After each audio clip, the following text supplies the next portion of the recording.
So hello everyone, welcome back to another video, and today also we are going to solve another problem at HackerRank.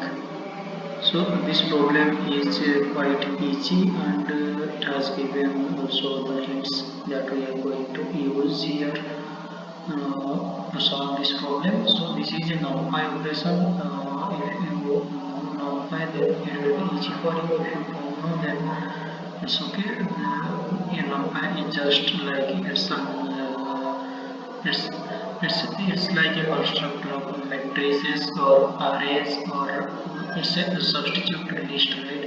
It's a list which consume less space, right? So this is what numpy does.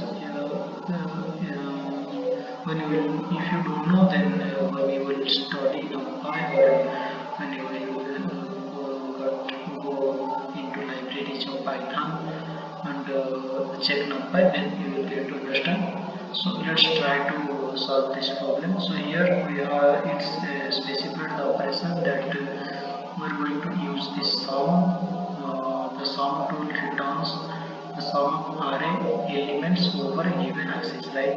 So this is my array. Suppose we are specifying an array as my array, then we are giving numpy dot array, and this is formation of an array, and how we can achieve the sum in a targeted axis, right? So axis 0 means this will perform the operation row wise, and axis 1 means this will perform the operation column wise. So here 1, 2 and 3, 4, right? So axis 0 means it will add the two array, like 1 with 3 and 2 with 4. So that means it is performing the action on axis 0, and axis 1 means column wise, right?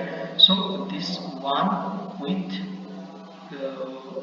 1 with 2 and 3 with 4. So these are two columns, these are two columns.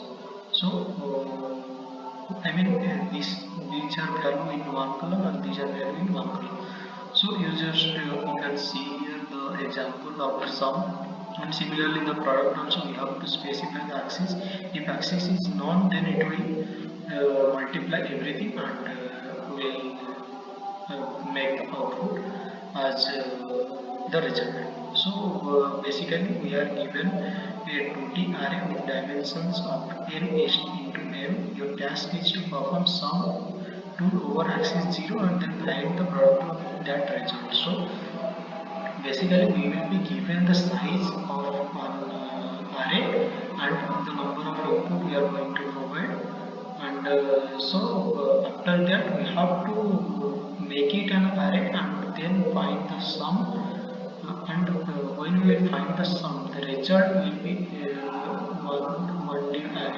one D array, and we have to find the product of the components of that result, right? So basically you can see the sample input here 2 2, this is n2 and m2.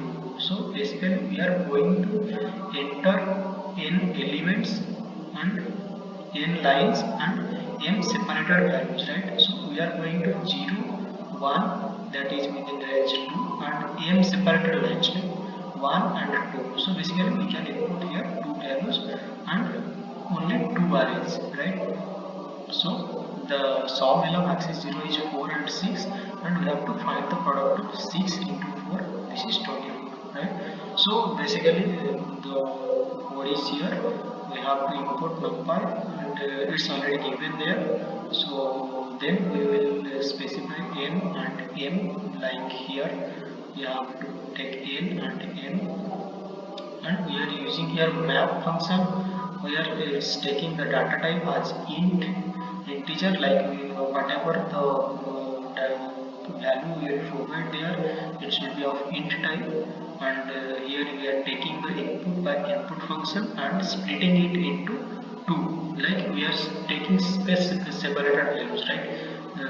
You can see here we are taking space separated values, so we are splitting these two by space and mapping these two into n and m respectively. So first we are giving the value, then it's going to n, second value is going to n. So here we are specifying another list, p list, and this is empty list. So you know the range function, right? So for I in range n means this. So for I in range 2, k equals to input dot speed. So here also we are taking space separated values. So k equals to input dot speed. So basically k is this.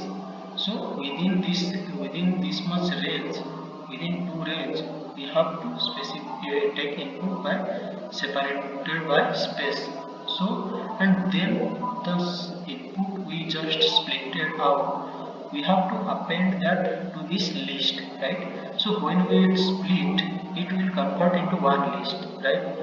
So and then we are just appending it another list.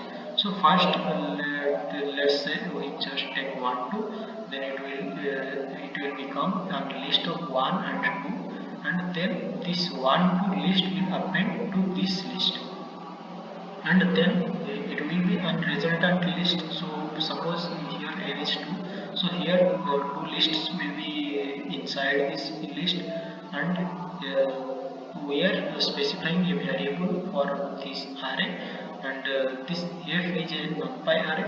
F equals to mp dot array p list. P list is our this list, nested list, where there are 2 lists inside one list, and as type it is a method of numpy where we are specifying the data type to be int of. So data type is of int type, so integer type, and we are taking sums. So this is a variable, and we are doing the sum np dot sum of f. F means this array where we have constructed this array, np dot sum f, and axis equals to 0 means we are performing it as a row operation. Then it's just we are taking this simple for loop where we are specifying product equals to 1 for I in sums. So for I in sums, whatever value in this sum, then for I in sum, product equals to product into I. Suppose in sums there is 1, then product will become 1 equals to 1 into 1, print product. So we are getting out of for loop and printing the product, right? So let's see, let's just print everything so that you will know what is happening. Print, then p, sorry, p list, and let's what we are printing is, let's print f, print f, and then let's print sum, print sums. So basically we are seeing the list, we are checking the array, and we are checking the sums array, right? Let's run the code. So you can see we have taken 2 array, 2 list 1 2 and 3 4, then we are converting it into a 2-dimensional array 1 2 and 3 4, right? It is specified that you are given a 2-dimensional array, so you don't have to worry about anything. 1 2 and 3 4, and then we are performing operation this axis equals to 0, right?